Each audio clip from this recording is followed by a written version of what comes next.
3 दिसाचें assembly session, 1 दिसाचें assembly session ह्यो सगळ्यो नविदादी प्रमोद सावंतान स्टार्ट केले. सरकारा कडेन उत्तरां ना प्रश्नांची. ओपोजिशन म्हणटा तें पयलींच सामकें डिप्लिटेड नंबर आहा. इतलें आसून पसून धाकटी सेशनां कित्याक घेतात? Budget is to be presented.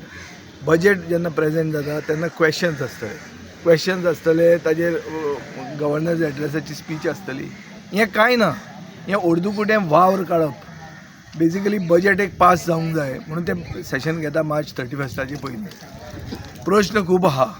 Cash for job scam, land grab scam, जी कितलीं स्कॅमां आहात, ते पयशांचो नास धूस जो जाता ताजेर प्रश्न विचारपाक सरकार दिना.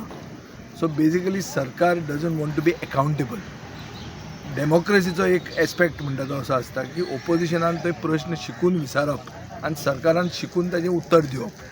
आनी हें जर सरकार उत्तरां दिवंक शकना, सरकार राज्य करपाच्या लायकीचो ना, हें आमी क्लियर कट कन्क्लुजनाचेर निश्कर्श हो जाता की सरकाराक उत्तर दिवंक जायना जाल्यार हो सरकार करताच कसो आनी सोडून वचपाक जाय. जो मनीस एसेंब्ली घेवंक शकना ताका राज्य करपाक लायकी ना, हें क्लियर आहा. आतां हाजेर कितें एक्शन घेवपाचें आहा ती घे.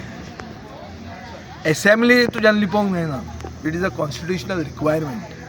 आनी मनोहर पर्रीकार जेन्ना जितो आशिल्लो आनी जेन्ना आमची 60 वर्सां जालीं तेन्ना आमी एक क्लियर कट हें घेतिल्लें की वर्साक 50 दीस एसेंब्ली जावपाकूच जाय. आज ही 50 दीस जावंक कशीच दिना.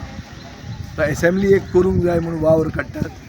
एसेंब्लीन कशें तरी बेगीन सोंपयतात. उलयतना थंय एसेंब्लीन उलोवंक दिनात. आनी कॉन्स्टिट्युशनल डेमोक्रेसी म्हणून जो कन्सेप्ट आहा, लेजिस्लेटीव फ्रिडम म्हणून जो कन्सेप्ट आहा, हाजी फकाणां करतात. So they are making a mockery of the constitution in Goa, which is condemnable. But even in those 3 days, whatever that can be done, whatever people's issues need to be raised, we will be raising it. I will give you a clear summary of what issues I am going to raise just before the session.